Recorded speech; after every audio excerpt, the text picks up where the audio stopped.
কোকোর ব্যাপারে যে কথাটা আমির হামজা বলেছিলেন, আমরা এই কথার সঙ্গে একমত ছিলাম না। পরে যখন চাপ দেওয়া হলো, সে অন্যায় স্বীকার করলেন, ভুল স্বীকার করলেন।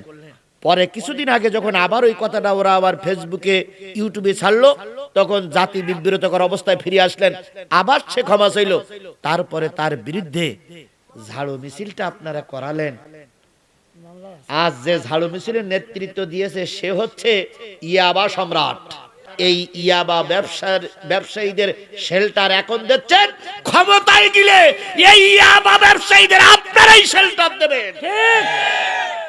আচ্ছা, আমির হামজার বয়স কত হতে পারে বলে মনে হয়?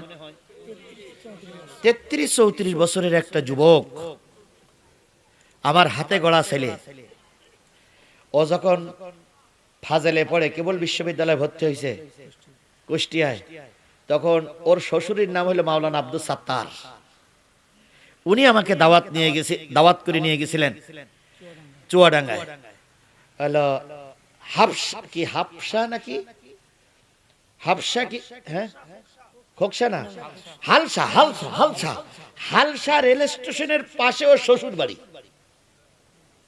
মাওলানা আব্দুল সাত্তার আমাকে দাওয়াত করে নিয়ে গেলেন।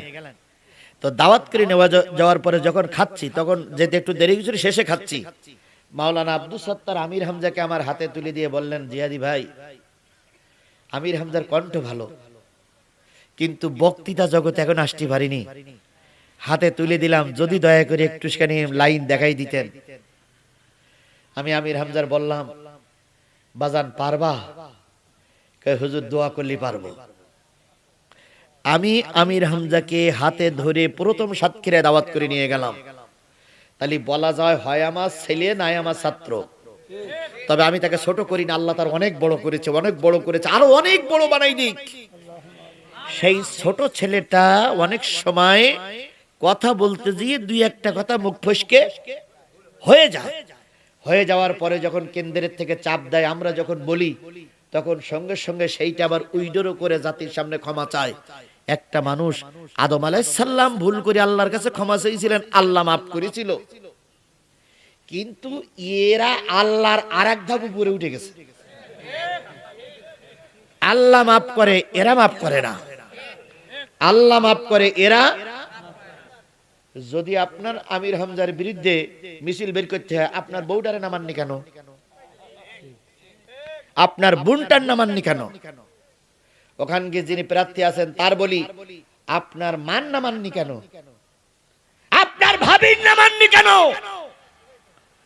যাদেরকে নামাইছেন এরা কলঙ্কিত মায়ের কলঙ্কিত সন্তান। এরা হলো বিয়াবা ব্যবসায়ী, এরা হলো ফেনচিডিল ব্যবসায়ী, বারবার পুলিশের কাছে ধরা খায়। তাদের সামনে নিয়ে যখন আপনারা মিছিল করেন, একজন আলেমের বিরুদ্ধে আল্লাহর গজব নাজিল হবে, আল্লাহর গজব নাজিল হবে, আল্লাহর গজব নাজিল হবে। বাংলাদেশ জামাত ইসলামের সবচেয়ে বেশি ক্ষতি করে বেরিয়ে গেল চরমনাই হুজুর।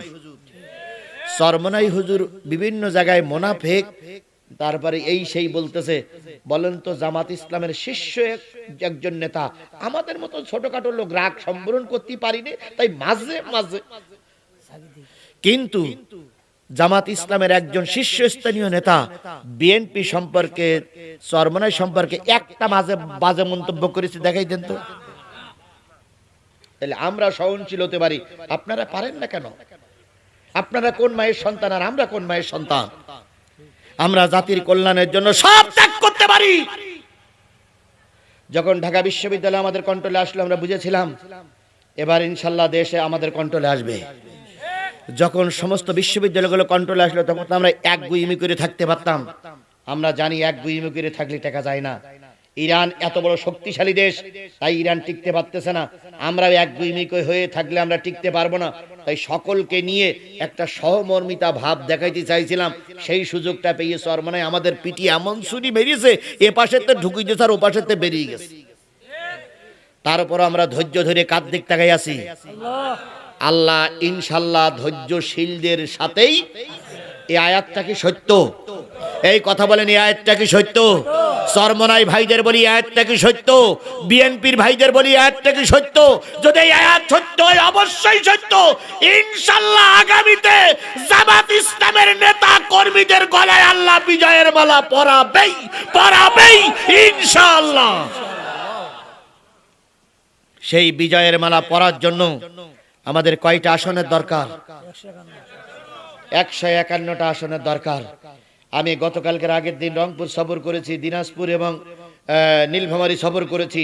গোটা দেশ সফর করে আমার যা আইডিয়া হয়েছে, আমি আগামীকাল যাব ঢাকা সফরে। এই সব কিছু সফর করে আমার যা আইডিয়া হয়েছে, সব কিছু যদি ঠিক থাকে, ইনশাআল্লাহ কোরআন জাতীয় সংসদে যাবে। বাকবাকুম করে ঠেকানো যাবে না ইনশাআল্লাহ। আমেরিকা জরিপই বলেছে কোরআন জাতীয় সংসদে যাবে, ভারত জরিপ দেখেই বলতেছে কোরআন এবার জাতীয় সংসদে যাবে, তারপর জাপান জরিপ করে বলতেছে আগামীতে জামাত ইসলামের নেতৃত্বে সরকার গঠন করবে। আর আমাদের দেশের কিছু টুপিওয়ালারা বুঝলো না। এখন সরকার গঠন করতে গেলে কয়টা আসনের দরকার? গোটা বাংলাদেশের থেকে 20 আনবো 146 ইনশাআল্লাহ। জোরে বলেন ইনশাআল্লাহ। আর আমি আমার সাতক্ষীরাতে দেব 4টা। আমি কথা দিয়ে গেলাম কোরআন ছুঁয়ে, ইনশাআল্লাহ যে অবস্থায় এখন আছে এই অবস্থা যদি ঠিক থাকে, নতুন করে কোনো অবস্থার পরিবর্তন যদি না হয়, আমি এই জাতির সামনে, হাজারো জাতির সামনে কথা দিয়ে গেলাম, আমার সাতক্ষীরার 4টি আসন আমি কোরআনের জন্য দেব ইনশাআল্লাহ। তাহলে গোটা দেশ 20 কটা হলো? 46 আর 4 কত হলো? 50। এবার কি আমরা কোরআনের দেশ গঠন করতে পেরেছি? না না না না না না না না। আর একটা দরকার, সেই আসনটা শাহজাহানপুরীর আসন হওয়া লাগবে। সেই আসনটা, এই আসন লাগবে, কথা বলেন ঠিক না বেঠিক? সেই আসনটা লাগবে অধ্যাপক গোলাম রব্বানী স্যারের আসন। আপনারা কি এই আসনটা কোরআনের জন্য দিতে পারবেন? আমি যেমন চ্যালেঞ্জ করছি আমার সাতক্ষীরা 4টে দেবো, আপনি কি চ্যালেঞ্জ করে বলতে পারবেন যে এই আসনটা আমরা কোরআনের জন্য দেব? বলতে পারবেন? যদি শুধু বলতে পারবেন না, যদি এই কথার পরে ইস্তেকামাত থাকেন, আমি সাদা কাগজে লিখে দিয়ে যাব, আজকের লিখে দিয়ে যাব, আগামী দেশ হবে কোরআনের দেশ। কারণ আপনারা শাহজাহানপুর আর বগুড়া সদর এর ভিতরে ঘোরেন, গোটা দেশ তো ঘোরেন না। আমি গোটা দেশ ঘুরে যা বুঝেছি ভাই, সব জায়গায় একই রকমের সাড়া। সুতরাং আল্লাহ আমাদের এই সহানুভূতি বিজয়টা যেন দেখে মৃত্যুবরণ করার তৌফিক দান করুক। এই ব্যাপারে অনেক লোকের ছাড় আছে, আর এই ব্যাপারে অনেকেই কিন্তু বিরোধিতা করছে। ছাড় আছে কাদের? যেমন দেখেন, একটা লোক ছাড় দিয়েছে, সেটা হচ্ছে জাকপা নেতা রাশেদ প্রধান। ওনাকে পঞ্চগড় 1 এবং পঞ্চগড় 2 আসন দেওয়া হয়েছিল। এখন উনি 1-2 তারিখ সফর করে দেখলো যে আমার অফিসও নাই, লোকজনও নাই, লোকজন তো সব জমাতের। এখন এদের নিয়ে আমি ভোট করব কি করে? তাই উনি জাতির সামনে দাঁড়িয়ে কথা দিলেন। কত উদার মনের মানুষ, জাতির সামনে দাঁড়িয়ে কথা দিলেন, আমি পঞ্চগড় 1 আসন এনসিপি নেতা সার্জিস আলমের জন্য দিয়ে দিলাম। এবং এনসিপি নেতা, যুবক নেতা সার্জিস আলমের পক্ষে আমি কাজ করব, উনি জাতির সামনে কথা দিয়েছে। 2 নম্বর আসনটা ছিল আমার প্রিয় ভাই, খুবই অন্তরের প্রিয়। আমি পঞ্চগড় সফর করলে তিনি আমাকে মেহমান না দাঁড়ি করে তিনি আমাকে ছেড়ে দেন না। তিনি আমাদের সুফি ভাই, সাবেক উপজেলা চেয়ারম্যান ছিলেন, তিনি একজন জনপ্রিয় নেতা। রাশেদ প্রধান যখন দেখলেন যে পঞ্চগড় 2 আমার তেমন লোকজন নাই, উনি সুবি ভাইকে ছেড়ে দিয়ে বললেন যে ভাই আপনারা পাশ করা মানে আমার পাশ। তাই 1 আর 2 উনি আসন পাওয়ার পরেও ছেড়ে দিল। আর গোটা বাংলাদেশে 300 আসন দিয়ে একটা এমপি হয়নি, ওনার দরকার 143।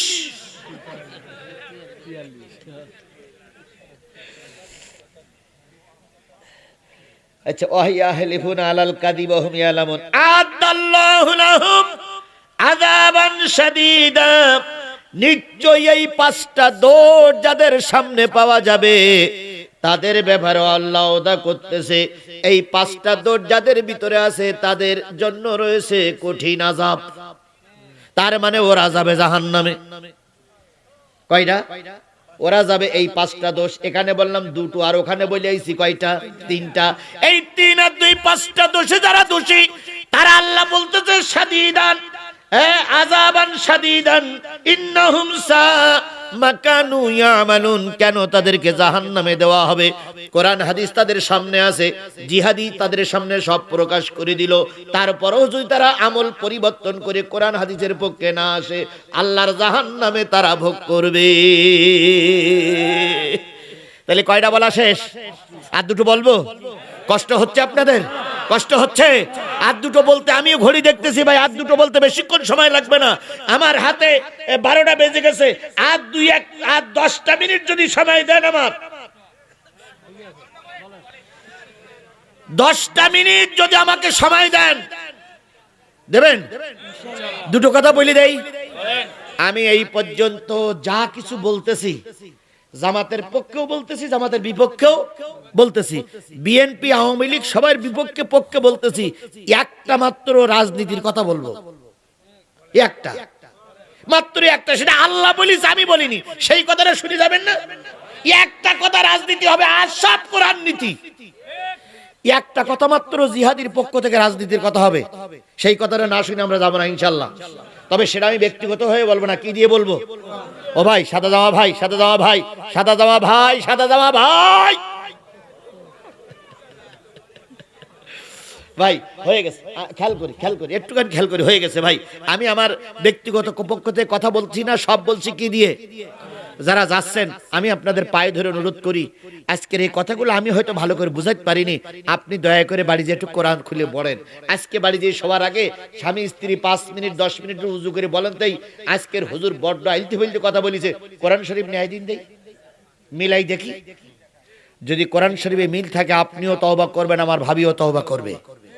আর যদি কোরআন শরীফ মিল না থাকে, তাহলে আমার নামে একটা বাজে কথা লিখে আমার নামে পাঠাই দিবেন, অথবা ফেসবুকে দেবেন, মিথ্যাবাদী, তারপরে কথা যা বলে ঠিক বলে না, আপনি দেবেন। আমার যত দুর্নাম হয় মাথা পেতে নেব, তবে কোরআন হাদিস যদি ঠিক থেকে আপনি মানতে বাধ্য হবেন, কারণ আপনি মুসলমানের সন্তান। এবার আসুন 5 নম্বরে যাই, না 6 নম্বরে যাই। ইত্তাখাযু আইমানাহুম যুন্নাহ। 6 নম্বর দোষ হচ্ছে তাদের ঈমান, তাদের আমল, তাদের দাড়ি, তাদের টুপি, তাদের নামাজ, তাদের পাগড়ি, তাদের জুব্বা, তাদের জিকির, তাদের নামাজ, তাদের জুমার নামাজ, তাদের যত কিছু ধর্মীয় কাজ, সব জুন্নাতুন, ঢাল স্বরূপ। তারা মানুষের সামনে দেখায় আমি নামাজি, আমি টুপিওয়ালা। এই জামা, এই টুপি মাঝে মাঝে কি বানায়? ঢাল বানায়। আচ্ছা, ঢাল কোন কাজে লাগে? যুদ্ধের কাজে লাগে, শত্রু পক্ষ যেন আক্রমণ করতে। এরা এত বড় ধোঁকাবাজ, এরা এত বড় প্রতারক। বছরের 4 মাস, বছরের 4 মাস, 4 বছর 9 মাস কোন টুপি পরে না, কোন দাড়ি রাখে না, মসজিদে যাতায়াত করে না, এত আতর সুগন্ধ ব্যবহার করে না। যেই না নির্বাচনের সময় আসে, সেই খোসা খোসা দাড়ি, মাথায় একখানা বড় টুপি, ঘাড়ে একখানা হাজি রুমাল, আতরের গন্ধ এরে মাখায় ওরে মাখায়। আতর পরে দেখলি মনে হয় মিকাইল আলাইহিস সালামের বড় ভাই উঠে আসছে। কি সুন্দর আল্লাহর ওলি! আজানের আগেই মসজিদে বসে থাকে আর তাসবিহ টেপে লা ইলাহা লা ইলাহা লা ইলাহা লা ইলাহা লা ইলাহা ইল্লাল্লাহ বলে কি মুজিবার বলে, আল্লাহই ভালো জানে। এখন তাসবিহ পড়তেই থাকে। এরকম তাসবিহ তাহলিল দেখে মনে হয় বিরাট আল্লাহওয়ালা। আল্লাহ রাব্বুল আলামিন বলতেছে, এরা এই যে পোশাক, এই যে নামাজ, এই দাড়ি, এই টুপি, এরা ঢাল স্বরূপ ব্যবহার করে। এরা মানুষের দেখা আমরা কত বড় আল্লাহর ওলি, দেখো না আমরাও তো মুসলমান। ও আল্লাহ, দেখবেন অনেক রামপন্থী বামপন্থী নেতারা যারা কখনো কোরআন হাদিস সহ্য করতে পারত না, এখন তারা টুপি মাথায় দিয়ে মানুষের বাড়ি বাড়ি যাচ্ছে। একজন দলের বিরাট লিডার বলেছিল, আমরা শরিয়া আইন বিশ্বাস করি না, এখন যে সমাবেশে যাই তার মাথায় টুপি। ওরা এখন টুপি ব্যবহার করে তোমার আমার ভোটটা নিয়ে নেবে। কথা বলে ঠিক না ঠিক? কত নেতা কত দেশ থেকে উড়িয়েছে, এখন রিকশায় চলে ঘুরে বেড়াচ্ছে, ছোট ছোট এতিম বাচ্চাদের গালে তুলে চুমা দিচ্ছে, তারপর গরিব মানুষের কাছে টাকা দিয়ে বলতেছে আমিও তোমার মতন। এতদিন কোথায় ছিলে? এগুলো হলো কি ঢাল, এগুলো কি বলেন, এগুলো কি ঢাল। এরা দেখাচ্ছে আমরা কত বড় হুজুর, এরা নামাজ পড়বে। তাই তো ওই দলের কিছু লোক বলতেছে ভোট পর্যন্ত নামাজ পড়। কি পর্যন্ত নামাজ পড়? ওরা বলতে ভোট পর্যন্ত নামাজ পড়, ভোটের পরে আর পড়া লাগবে না, তারপরে যা হয় হবে। এরপরে বলতেছে কোন ওয়াক্ত নামাজ না পড়লি ফজরের নামাজ পড়বি।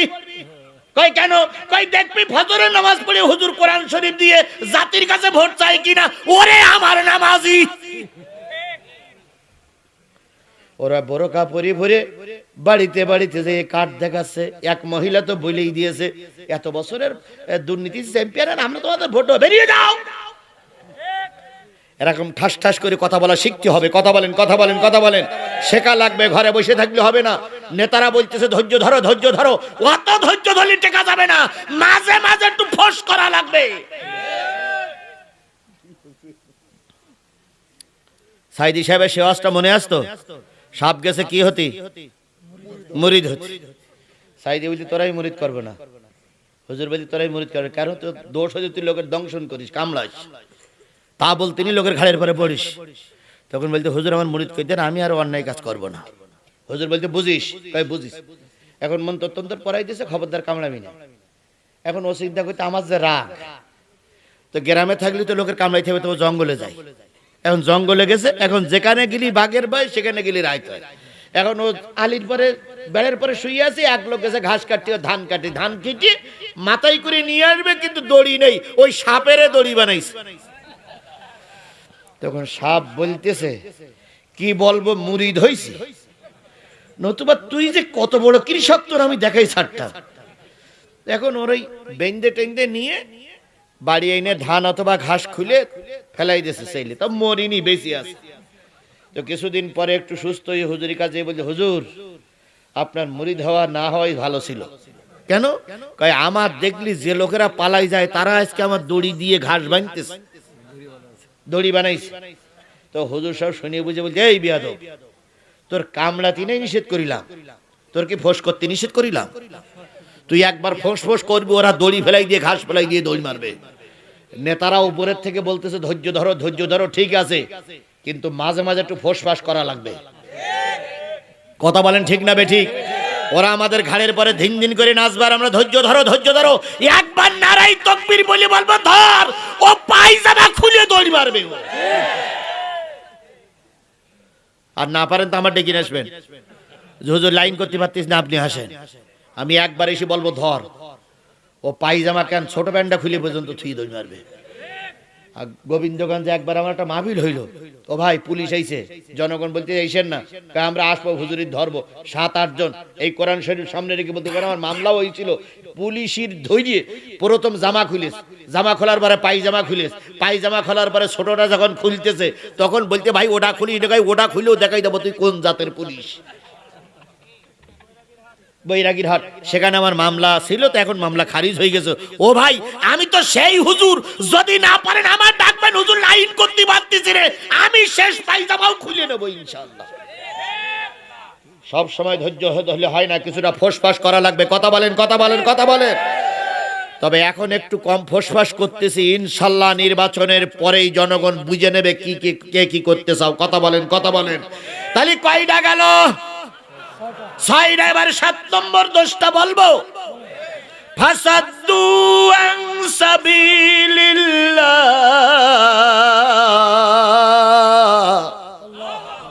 তাদের সব কাজ ভালো, কিন্তু তারা দিন কায়েমের পক্ষে থাকে না। তারা দিন কায়েমের কি বিরোধী, দিন কায়েমের কি, এই দিন কায়েমের বিরোধী লোক আমাদের দেশে আছে না নাই?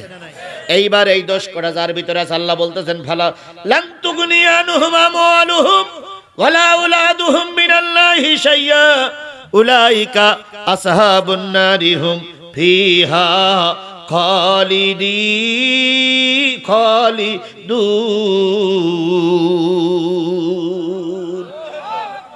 উলাইকা আসহাবুন নারি হুম ফিহা খালিদুন। আল্লাহ বলতেছে এদের মাল সামানা, এদের সন্তানাদি, এদের ভালো কাজ কিছুটাই আল্লাহর কাছে কবুল হবে না। এই 7টা দোষ যাদের ভিতর আছে, এই দোষের লোকগুলোর ভালো কাজ আল্লাহ কি করবে না। কবুল করবেন। এদের সন্তানাদি আলেম হলেও কোনো কাজে লাগবে না, এদের দান সৎকার যদি প্রতিষ্ঠান তৈরি হয় তাও কাজে লাগবে না।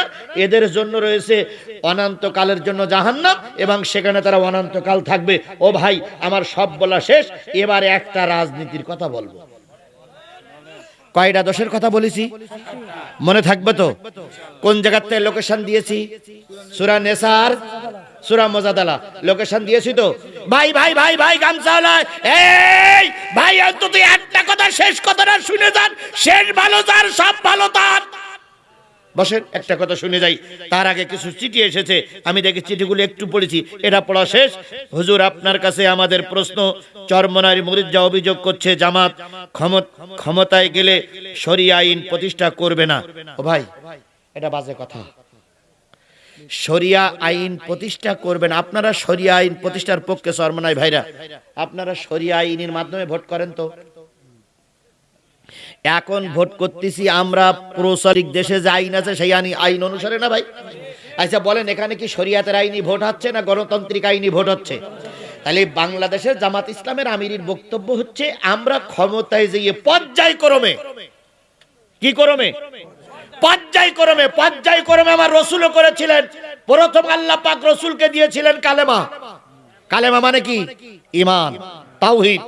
তারপরে কিছুদিন পরে বললেন শুধু তাওহীদ করলে হবে না, এবার কি করতে হবে? নামাজ পড়তে হবে। আচ্ছা বলেন তো, মক্কায় 13 বছরে এক ওয়াক্ত নামাজ ফরজ ছিল? তাহলে মক্কায় নামাজ ফরজ ছিল না, শরিয়াত মক্কায় ছিল না রাসূলের বেলায়। তুমি শরিয়াত করতে যাও, তুমি যে দেশে বসবাস করো এ দেশে তো 99% আবু জেহেলের চামচা। আওয়ামী লীগ আবু জেহেলের আইন দিয়ে রাষ্ট্র চালাইছে, বিএনপি আবু জেহেলের আইন দিয়ে রাষ্ট্র চালাইছে, জাতীয় পার্টি আবু জেহেলের আইন দিয়ে রাষ্ট্র চালাইছে। এখন তুমি যাইয়ে যদি ক্ষমতায় যাইয়ে যদি বলো শরিয়াতের আইন, কোরআনের আইন এখানে চালু করতে হবে, ও ভাই, আমরা কোরআনের আইন চালু রাখার জন্য নেতাদের হারালাম, কোরআনের আইন চালু করার জন্য 20টা মামলা খালাম, কোরআনের আইন চালু করার জন্য আমার সোনার মানিক শিবিরের ছেলেদের রক্ত দিয়ে রাজপথ লাল হলো, কোরআনের আইন চালু করার জন্য 5 দিন রিমান্ড কাটলাম। তুমি শরিয়াতের আইন চালু করেছো, রাসূল শরিয়াতের আইন চালু করতে যেয়ে 3.5 বছর জেল খেটেছিল, তুমি 1 বছরও একদিনও জেলে যাওনি। তোমার মুখে এ কথা মানায় না, মানায় না, মানায় না। অবশ্যই আমরা শরিয়াতের আইন প্রতিষ্ঠার পক্ষে, তবে সেটা একদিনই হবে না, কখনো একদিনই হবে না ভাই। বিশ্বাস করুন, একদিনে শরিয়াতের আইন চালু করলে টিকতে পারবেন না। বলেন তো, এখন যদি জামাত ইসলাম ক্ষমতায় যায়, পররাষ্ট্রনীতি সম্পর্কে কোনো ধারণা রাখা লাগবে না, লাগবে না? আপনি যদি এখন ক্ষমতায় যান, আপনার পররাষ্ট্রমন্ত্রী কে হবে? নাম বলেন, বলেন, নাম বলতে পারবেন না। তাহলে একদিনই কোনো কাজ? এই মাদ্রাসাটা প্রতিষ্ঠা হয়েছে কয় বছর? 13 বছর। 13 বছরে কি একটা কোরআনের হাফেজ বাহির হয়েছে? বাহির হয়নি, এখনো বাহির হয়নি। 13 বছর উদ্দেশ্য তো এই মাদ্রাসা থেকে কি বাহির হবে? হাফেজ বাহির হবে, এটা তো উদ্দেশ্য। 13 বছর চেষ্টা করে বাহির করতে পারিনি, তাই বলে কি মাদ্রাসা বন্ধ করে দিতে হবে? 13 বছর হয়নি, সামনের বছর কি হতে পারে, এই আশায় তো আমরা বুক বেঁধেছি। তাহলে শরিয়াতের আইন আপনি যদি 1 বছর মাদ্রাসা প্রতিষ্ঠা করেই পরের বছরে যেয়ে যদি বলেন যে এই কোরআনের আইন কি বলে মাদ্রাসা হাফেজ বাহির হয় না কেন, মাদ্রাসা বন্ধ করে দাও, বিয়ে করি 1 সপ্তাহ পরে বলতেছে এই বউ ছেলে মেয়ে কই? বউ তখন বলতে ছেলে মেয়ে হতে গেলে তো অন্তত 10 মাস একটু দেরি করবা। স্বামী বলতে আমার হচ্ছে না, আমি বিয়ে করলাম ছেলে মেয়ের মুখ দেখবো বলি, তো হচ্ছে না কেন? তখন বউ বলতেছে ছেলে মেয়ের মুখ দেখতে ধৈর্য ধারণ লাগে। ও বউ কথা কও, এই তখন বলছে হ্যাঁ, তার মানে ওরাও জানে। ও বউ কথা কও, কবে হব আমি বাপ আমার কানে। বউ তখন কি বলতেছে, ও গো স্বামী, তারপর কি, তারপর কি, ও গো স্বামী, তারপর কি না, ও গো স্বামী,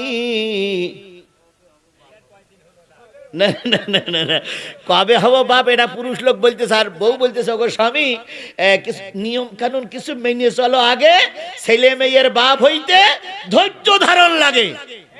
এটা স্বামী স্ত্রী বুঝলা শর্মনাই হুজুর, তুমি বুঝলে না? আচ্ছা বলেন তো, বিয়ে করি পর বাপ হওয়া যায়? কয় মাস কোন দেরি করা লাগে? আর বিয়ে করি পর যদি বাপ হন ও সংসার টেকবে না, ও সংসার টেকবে। আচ্ছা বিয়ে করেছি ছেলে মেয়ের জন্য, এখন বিয়ে করার 3 মাস পরে বউ যদি একটা বাচ্চা কোলে করে বলে তোমার আর কষ্ট করা লাগলে আমি দিয়েই দিছি। বাংলাদেশের যত বড় ভালো স্বামী হোক মেনে নেবে? এই বেটা বিয়ে করলাম মাত্র 3 মাস হলে তুই বউ পায়, তুই বাচ্চা পালি কনে? তখন ও বলবে তুমি কষ্ট করো বলে আমি আগের থেকে সঙ্গে করে নিয়ে আইলাম। বলেন তো ওই বউ নিয়ে ঘর সংসার করা যাবে? তাহলে এটা বউ স্বামী বোঝে। আপনি কেন হুজুররা বুঝতেছেন না? যে কোনো একটা নিয়ম চালু করতে গেলে কিছুটা সময় লাগে, পরিবেশ লাগে, হঠাৎ করে হয়নি। আমরা চেষ্টা করছি, বিশ্বাস করুন এখনো সময় আছে। যদি আপনি মনে করেন, আপনারা যদি মনে করেন যে আমাদের ভুল হয়ে যাচ্ছে, মেহেরবানি করে বাংলাদেশ জামাত ইসলাম তথা 10 দলের দরজা খোলা, আপনারা ফিরে আসুন ভাই, আর ভুড়িতে ছুরি লাগাবেন না। আল্লাহ আমাদের বোঝার তৌফিক দান করুক। সকলে মিলে বলুন আমিন। আমি আপনাদের যতটুকু পারি ততটুকু বোঝানোর জন্য চেষ্টা করেছি। আচ্ছা আচ্ছা আচ্ছা, এরপরে হলো এ ঐক্যের বৃহত্তম সাথে হাসি মুখে সেটা ছেড়ে দিয়েছে, ওটা আমি আপনাদের সামনে বলেছি। এরপরে আমির হামজার হত্যার হুমকির প্রতিবাদে বক্তব্য দিতে গিয়ে কুষ্টিয়ার জেলা আমির অধ্যাপক কি বললাম নাম, আবুল হাশেম মারা গেছে। আমরা আজকে তার মাগফিরাতের জন্য আল্লাহর কাছে দোয়া করব, আল্লাহ যেন তাকে জান্নাতের মেহমান বানিয়ে দেয়। আর একটু জোরে বলেন আমিন, আর একটু জোরে বলেন আমিন, আরো জোরে আমিন। আর একটা কথা বলবো না ভাই, বলবো না? তাহলে এই যে 2-3 লোক উঠলেন ভাই, হয়ে গেছে, 2 মিনিট সময় দেন, আমার হয়ে গেছে ইনশাল্লাহ। এবার আল্লাহ বলতেছেন আমলাহুম নাসিবুম মিনাল মুলক। মুলকুন মানে কি? রাজত্ব। মুলকুন মানে কি? রাষ্ট্র, রাজত্ব, ক্ষমতা। আল্লাহ বলতেছে এই 7টা দোষ যাদের ভিতরে আছে, 7টা দোষ আমি আজিজুল ইসলাম জিহাদির মাধ্যমে বের করে দিলাম জাতির সামনে। এই 7টা দোষ যদি জামাত ইসলামের ভিতর থাকে, এই 7টা দোষ যদি বিএনপির থাকে, এই 7টা দোষ যদি আওয়ামী লীগের ভিতর থাকে, এই 7টা দোষ যদি জাতীয় পার্টির ভিতর থাকে, এই 7টা দোষ যদি চরমনাই হুজুরের ভিতরে থাকে, আমলাহুম নাসিবুম মিনাল মুলক। ও আমার বান্দারা, ও আমার বান্দিরা, এই 7টা দোষ যাদের ভিতরে আছে তাদের কি রাষ্ট্রীয় ক্ষমতা দিচ্ছ নাকি? তাদেরকে রাজা বানাচ্ছ নাকি? তাদেরকে প্রধানমন্ত্রী বানানোর জন্য ভোট দেওয়ার নিয়ত করেছে নাকি? তাদেরকে যদি নিয়ত করো এই 7টা দোষ থাকার পরেও, শোনার পরও তোমরা যদি তাদেরকে ভোট দিয়ে আগামীতে রাষ্ট্রের প্রধানমন্ত্রী, রাষ্ট্রপতি বানাও, তাহলে কি ক্ষতি হবে শোনো। ফাইজাল্লা ইয়াতুনান নাসা নাকিরা। এই 7টা দোষ যাদের ভিতরে আছে, ওরা যদি আগামীতে প্রধানমন্ত্রী হয়, ওরা যদি রাষ্ট্রপতি হয়, ওরা যদি বগুড়ার 1 আসনের এমপি হয়, সব মিলিয়ে খাবে, জনগণের একটাও দেবে না। কে বলল? আল্লাহর কথা সঠিক। এই আল্লাহর কথা সঠিক, জোরে বলেন আল্লাহর কথা সঠিক। তাহলে আল্লাহর কথা যদি সঠিক হয়, তাহলে এই 7টা দোষ নিশ্চয়ই জামাত ইসলামের ভিতরে আছে। যে 7টা দোষ বললাম, এই 7টা দোষ জামাত ইসলামের ভিতরে আছে। যদি জামাত ইসলামের ভিতরে থাকে, আল্লাহর স্পষ্ট ভাষা, জামাত ইসলামকে ভোট দেওয়া যাবে না। এইবার আমি অন্য লোকের নাম বলবো না, অন্য লোকের ভিতরে যারা দাবি করতেছে আমরা আগামীতে সরকার গঠন করব, তাদের ভিতরে যদি এই 7টা দোষ থাকে, আছে কিনা? যদি থাকে তাহলে তাদেরকে এমপি মন্ত্রী বানানো যাবে না। এর চাইতে স্পষ্ট কথা বলার মতন পরিবেশ আমার আর নাই।